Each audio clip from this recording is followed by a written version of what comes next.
Hello. Him.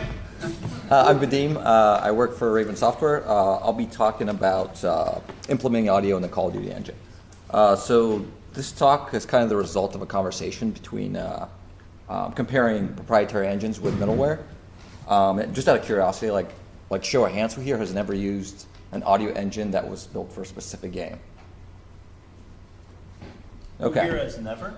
Yeah. Oh, Yeah. Yeah. Hopefully you can glean like some of the pros of using said engine. So I'm going to try to cover the talk really quickly. Cover the tech really quickly, and then give you some specific examples. So the engine is a modified Quake 3 engine. So the level editor is Radiant. If any of you guys have already worked on any like Quake mods, it's pretty much still the same Radiant. Not much has changed. As far as how audio interacts with the level editor, we set up audio triggers, which define specific like audio playback environments, so stuff like reverb presets, filter presets, and you define how sounds will be modified. But I mean, we also use other things once in a while, just like regular triggers. Like let's say you're in a specific point of the map and you want to play a sound only when the player like walks through there once or multiple times, or so you just create a trigger and just play your sound in script. There's pretty good interaction between the level editor and script, so you can grab a handle to any Radiant entity, and then you'll have access to all of its variables and fields, and you can use that to drive your audio. It's got really good multi-thread scripting capabilities, which is pretty important because you end up threading a lot of listener functions that will wait for something to happen, right? And then you react accordingly. And there's separate executables for single player and MP, and MP isn't as feature rich, mainly because the importance of latency in multiplayer. So one of the biggest strengths of this engine is the amount of control you have as a sound designer. So like, for example, you have lots of ways you can hook up sound. So you can either, like, let's say you want to add a sound to an animation or an effect, right? So you can do that directly on the animation, or you can go into script, see where the animator is calling the animation, and play your sound there. And there are situations where you want to do one or the other, and having the flexibility is nice because you can make that call. There's not much black box implementation, meaning you can look at pretty much any system. Like if you're having trouble understanding something, you open it up, and you'll you can see the inner workings. If you get some kind of weird exception, it's pretty easy to debug it. So not much is hidden. And the other nice thing is not having to depend on other disciplines to hook up our sound. So once we get a request from like design or something for a sound, their technical involvement at that point ends. So we kind of just run from that point on. So that allows us to iterate faster, which is pretty important when you're working on a game where there's lots of prototyping and things kind of like get tried out and scratched really quickly. Whoops, screw you, Java. And most of the game lives in script, and I will expand on that later. So you see a lot of different recurring systems, like the mixing system, vehicle system. Most of these are actually script-based, but some of them are hard-coded. So like the weapon system, footstep system, bullet whiz by, those are all hard-coded. But you can still override them, which becomes very important because you will get like very strange bugs. And then you see a lot of one-off systems, which might exist just in the context of a mission or just a specific scene in a mission. So like some kind of like unique mounted weapon or remote-controlled device. Like it might only exist for a little bit, but you can interact with it, so it needs some kind of systemic audio treatment. Loading sound. So all of our data is stored in CSV files, which are comma separated values. And they're, it's text-based, so it's like really easy to parse or run a script on it, do string searches. So there's one zone source CSV file per level, so and everything, all the assets get loaded in there, and not just audio. So like all the animations, textures, models. From audio's end, we load in our sound alias CSVs and our sound tables. A sound alias is what we call sound containers, right? It's like an asset with some information about how to play it back. So like pitch, volume, like basic stuff like that. Sound tables, these include like reverb presets, filter presets, stuff like that. So the interesting bit here is whenever you load a sound alias CSV, which is a collection of all individual sound aliases, you pair it with a load spec, and a load spec is a text string that allows for selective loading. So to give you an example, let's say you want to load some footstep sounds, right? So they live in Foley Common. So you load up Foley Common and you give it the load spec wood and stone or whatever, because let's assume those are the only two materials in that mission. So what happens is Foley Common gets parsed. Every single sound alias that has that matching load spec gets loaded, and everything else gets ignored. So this allows you to kind of like keep everything organized, but not load everything in the file. And a nice side effect of load specking is you can load aliases with the same name that point to different assets. And so you could have like an alias in one map that points to one asset, but in another map that same alias points to a different asset. So this becomes really useful for overriding a lot of hard-coded sounds or systemic sounds without having to create a lot of exceptions in your system.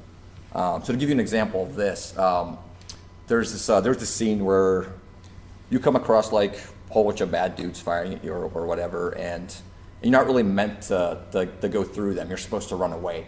So whenever you take down dudes, the designers keep spawning in more guys. So it's like an endless supply of bad guys. So the problem with that was all the guys make sounds by default, right? So they're all firing their weapons, and there's like 30 of them. And the weapon sounds are very high priority sounds. So when you start hitting your voice limit and sounds start getting dropped off, those are going to be the very last sounds that get dropped off. So the bug was you can't hear anything but gunfire, in this situation, and it sounded pretty atrocious.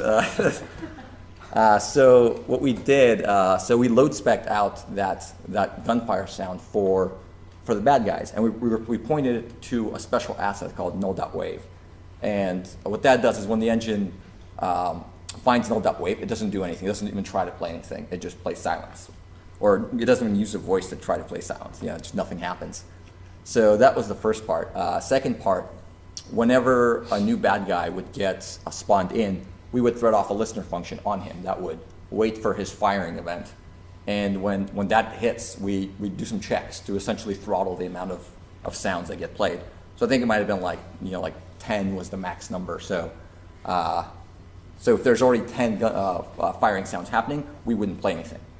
So we'd obviously have to keep track of how many sounds were being played and mark it when they stop playing. And this worked pretty well, specifically because they were kind of far away, so you never got to the situation where you can see them firing and not hear a sound, because that'd be kind of off-putting. And not to say that you couldn't remedy that situation, you just have to put forth more effort. Like you'd have to start checking for distance and create some kind of like priority-based system. Making sounds. So there's a whole bunch of different fields for sound aliases. Unfortunately, I don't have time to get into all these. Channels are what manage your voices, and like you can set voice limits and voice stealing behavior. There's a ducking system. Yeah, unfortunately, I'm not going to get into this either. It's not super important, kind of dry, but it is amplitude based, which is nice. So there's data that gets generated at build time for every asset in the game. All right, implementing.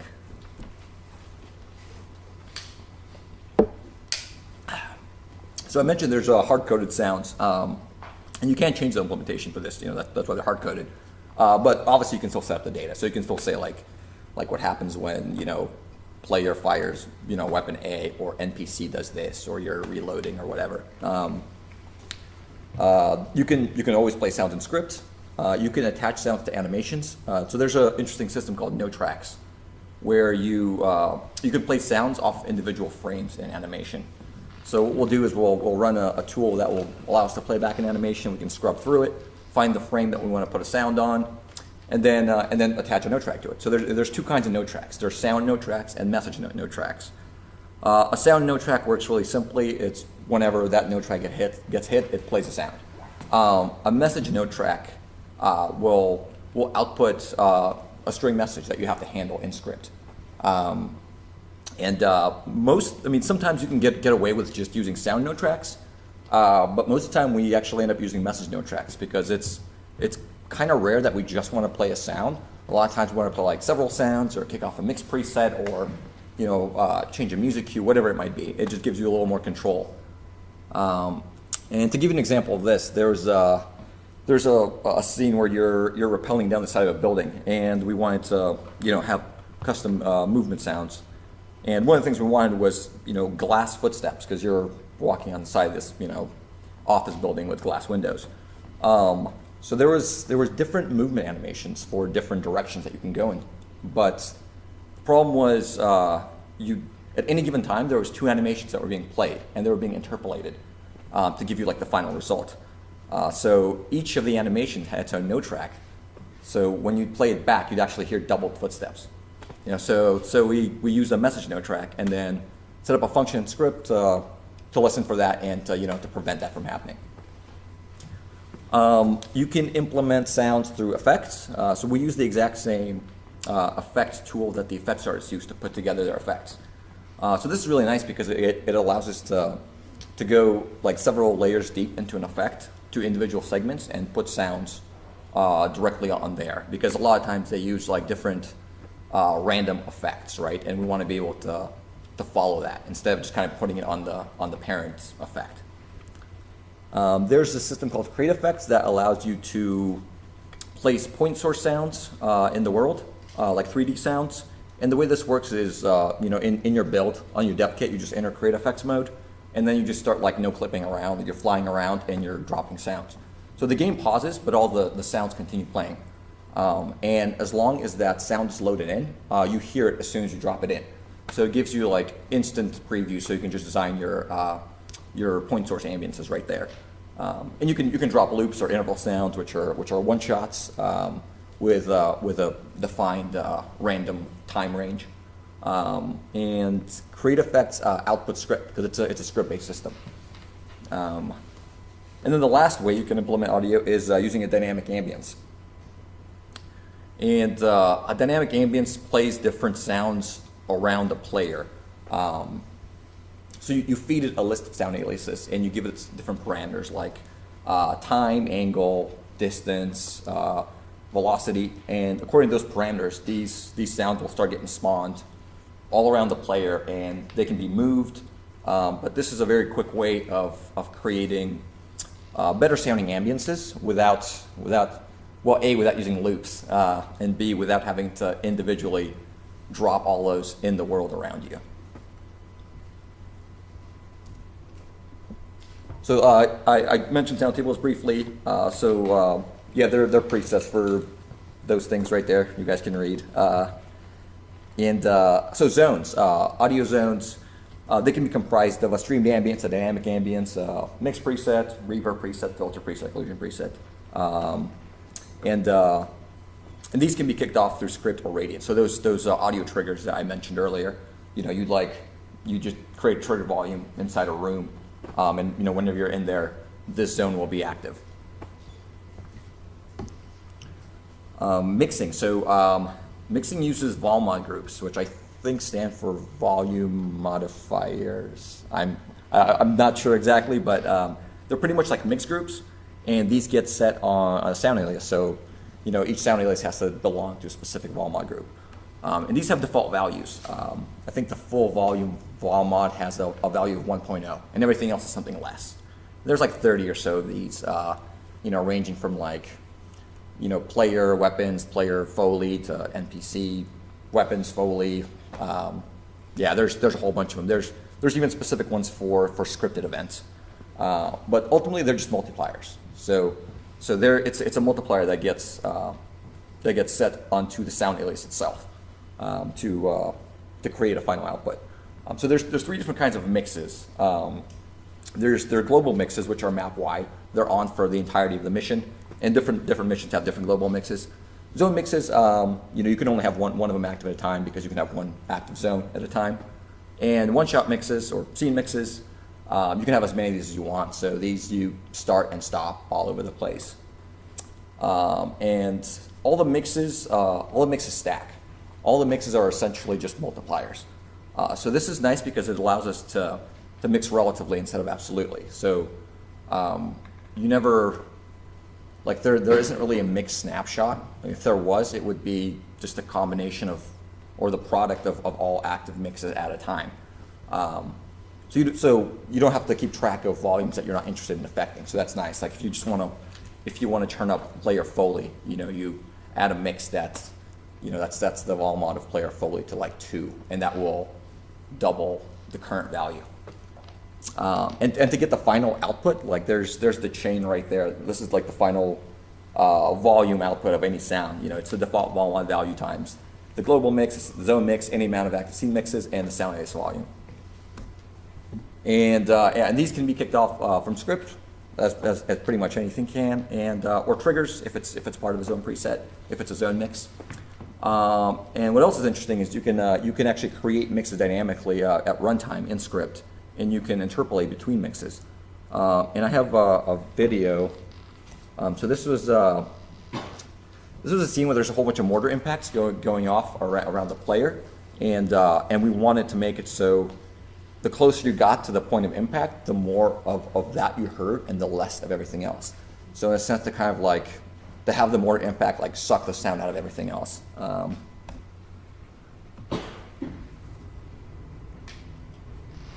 on, Windows Media Player.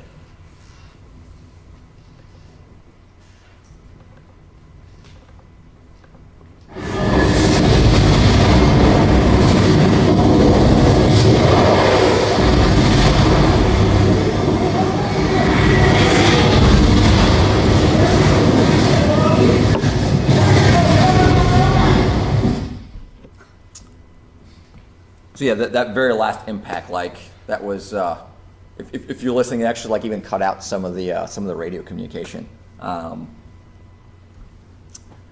Scripting. Okay, so as I mentioned, most of the game behavior is scripted. We keep a separate audio script, mainly for organization sakes. It helps minimize doing a lot of merges. And we put our function calls in the designer script, and then it calls functions in our audio script. This is also nice because the designers move stuff around all the time. They change stuff. So now instead of like them moving a paragraph of our code, they're just moving one function call. So there's a nice system of notifies and flags that helps communicating between functions, especially if you don't have any parameters that you need to pass. You can always call a function anywhere in the script project. But you can get a lot done with just flags and notifies. So at any point you can set a flag, right? And at any point you can check if a flag is set and react accordingly, and you can unset a flag. A notify is a little different. Notify is a message that gets sent out on a specific end. So they're kind of similar in the sense where you can wait for both of them and then do something. But the difference is once a flag is set, it stays set, and a notify is just a message. If you're not listening for it on the exact frame that it's being sent out, you miss it. So, like I mentioned earlier, that like there was like the firing event on the bad guys when we were doing the throttling logic. That was a notify. So you can debug and set breakpoints and do all the other fun stuff you can do with Visual Studio. We don't really use any real-time parameter controls because there's no need for them because you have the access to the same variables that the designers do. So there's no sense in creating extra variables and binding stuff to them. So you have access to like pretty much anything you can think of. Like on any kind of AI, there's like health, ammo. Down to like what animation they're playing. There's probably like close to 100 different fields that you have access to. And you can build entire systems in script. Like the mixing system is built entirely in script. I mentioned Create Effects, that's a script-based system. There's a system for line emitters, Doppler, all that stuff is built in script. And as I mentioned before, you can always grab references to radiant entities. It's very simple. This becomes like your interaction between the physical world, the virtual physical world, like the stuff that you can see in the level editor, and the script project. So the very like base level audio functions, like this is what you can do. You can start, stop sounds. You can scale, pitch, volume. You can attach sounds to entities, and you can set all these different presets. Like I keep using the word presets, but these aren't like you're limited to these 10 presets. These are all user defined, just so in case you want to use them again, you can. So all audio-based systems ultimately do one of these or many of these things. And of course, there's other non-audio functions that are pretty important, like getting the distance between 2 points, or doing, there's a ton of math functions and 3D math functions that come in very handy. So some examples. So there's a level where there's a sandstorm, and we needed some kind of like ambiances. So what we ended up doing is I think we had like 4 or 5 quad loops, and we had a function that would randomly pick one, and then we defined some kind of like a time range, like let's say like 8 to 15 seconds, and so we would play it for that amount of time, then pick another one and crossfade it in, and then on top of that we did the same thing with dynamic ambiances, like all the one shot that gets spawned around the player, and that was on a different thread and had a different timer, so they never changed at the same point. So that made it a lot more seamless and not very loopy sounding. There's another scene where you're using this remote sniper rifle. You like bring up like this iPad. Actually, I'm gonna play the video for this first, and then I'm gonna explain it.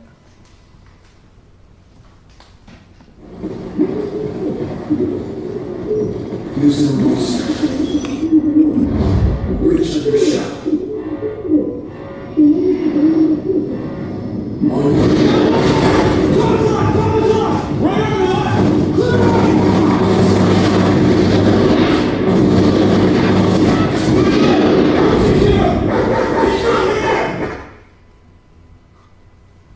So the interesting thing there is when you activate the remote sniper, the player actually gets teleported to this different location. So any kind of like 3D positional audio that exists gets completely lost because now it's way outside of audible range. So whenever the player would activate the remote sniper, that became like a snapshot where we took like the position of every playing sound around that area, and after the player gets teleported, we play it in the new area relative to the original position, if that makes any sense. So it's kind of hacky, but it ended up working. I've got another remote sniper video. So this one was a little different because now you have guys that were shooting RPGs at you. So here we did something similar, but we'd also throw off listeners on the bad guys with the RPGs, and whenever they'd fire, we would grab a handle to the projectile itself, and then we'd kind of check the trajectory and then play it at the new location, and including the explosion, like when it explodes.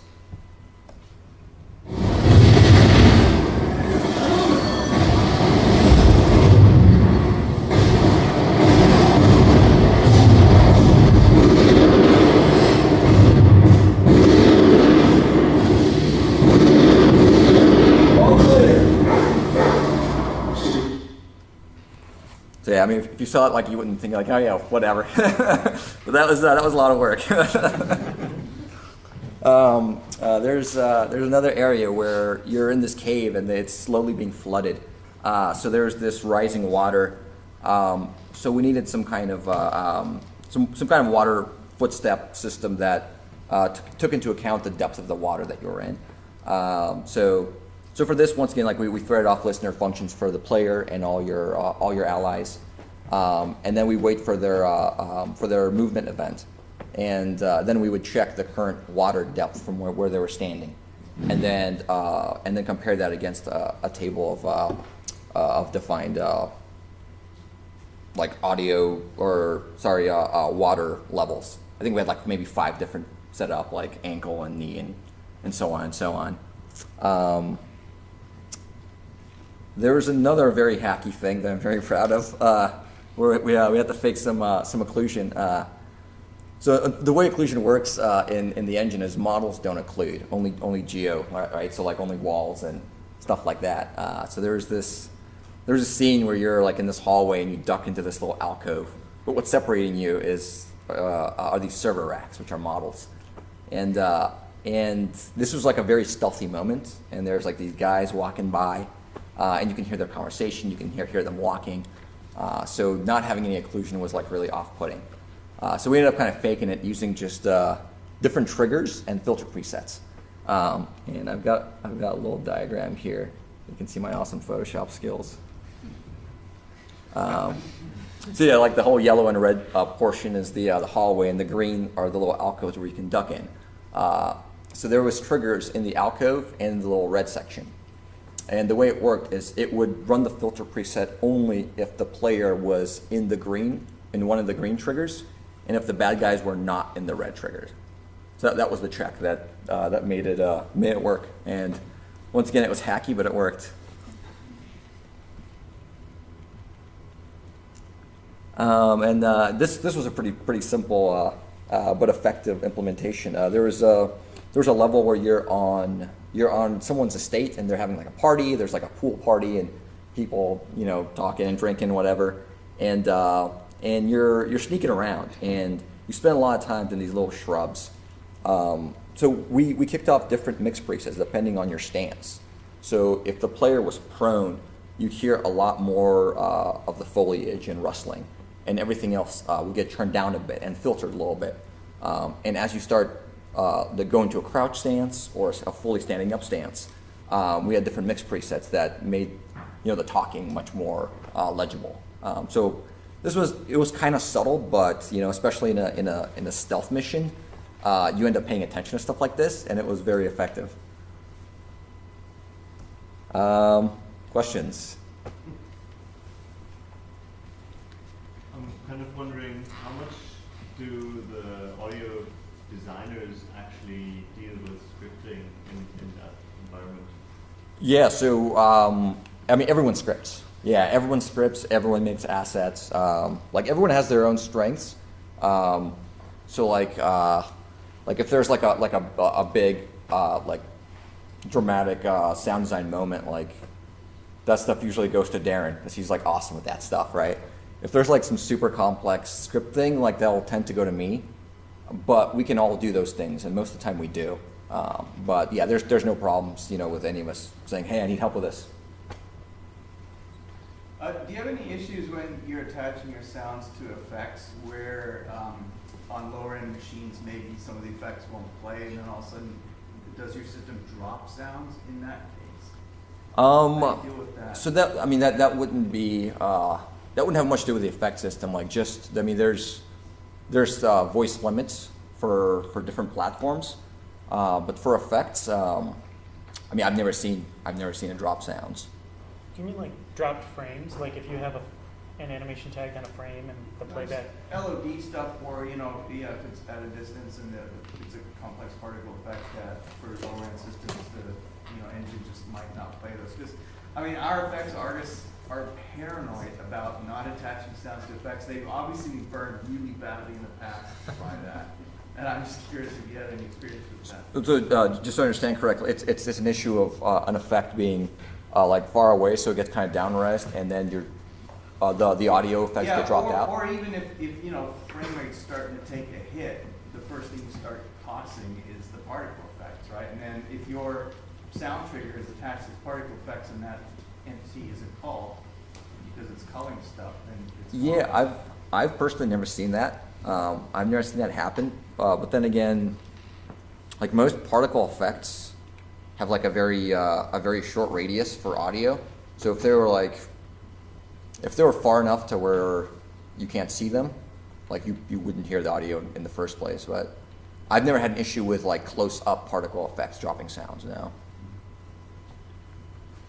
Mine's maybe almost related, but when you were talking about your animation system, you mentioned like if you were, I forget what you said, but to me, I've heard it in Unity. It's called like blending of two animations, where it's playing two animations right. at the same time, and like the common thing, it'll either play two sounds or it just won't, or like it'll be on an animation and play and not play one of them, the one that you want, or something like that. So you were talking about you just have a script that like figures out which one to play. I was just wondering if you could elaborate on how it does. Yeah, it was.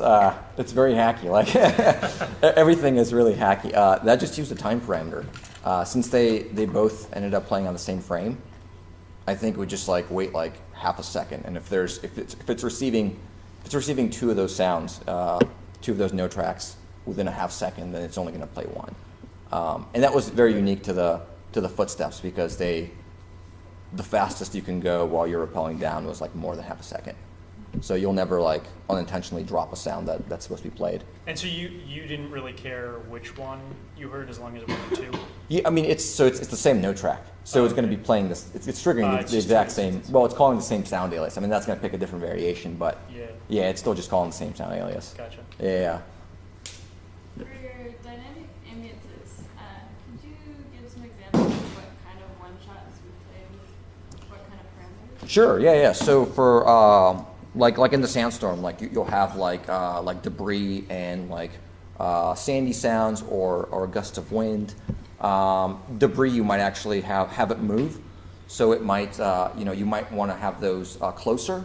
So you'd use like a shorter distance, like 100 game units or something, and then you can set angles as well. So you can say always restricts this specific alias to play like in this field of view. And this gets locked to the game world, right? So if you move here, it doesn't go here; it stays here, which is great because let's say you have, let's say you're in a level where there's like water or something and it's over here, so you can always restrict it to right here, and no matter where you're looking, it's always going to be restricted to right here, and you have like seagulls or splashes or whatever. So yeah, it's angles, distance, yeah. So I mean, you can have sounds that get spawned further away from the player, so like 1,000 game units or something, and I think most of the time, like most of the stuff we spawned was pretty close, because like most of that one-shot stuff was like a lot of physical sounds that are going to be like pretty close to the player. Does that answer your question? It's kind of a bizarre question, but what causes the dogs to bark? Is it like the first frame of the attack animation or running animation? Oh, okay, yeah, okay. The What dog. parameter is doing that? Let me see if I even remember. Yeah, I think that was an animation-based sound. Yeah, and it might not necessarily be the first frame. I mean, it's probably when he's actually animating, like his mouth Okay. moving. Yeah.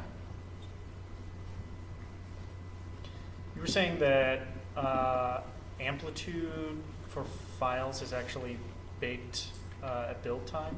Yeah. You brought that up when you were talking about mixing. Is it only used by the mixer, or is that information something you can access other places in your scripting system? No, so that's only used by the ducking system. Oh, just by the ducking system. Yeah. So it used to be that ducking was based on file length. So if you have like two sounds and the second sound is a higher ducking priority, and they're both being played, the second sound will duck the first sound by whatever amount you specify. If that second sound is nothing but silence, or it's a little bit of silence, or then there's audio, or if it's audio, silence, more audio, doesn't matter. It would still, the entire thing would duck it because it was just file length based. So in the last couple of years, they implemented a system. This was Sledgehammer implemented a system where every asset would get like amplitude information generated when you build. So there would be like this extraneous data file, and then the ducking system would look at that when it's determining when you're ducking, when you're not. But you only have access to that. Or No, you don't yeah, have access yeah, to it. It's just used by the duck. Exactly. I mean, not to say that you can't do that. Like if that was necessary, yeah, I'm sure we can implement that feature. Yeah. Any other questions? Cool. Thank you.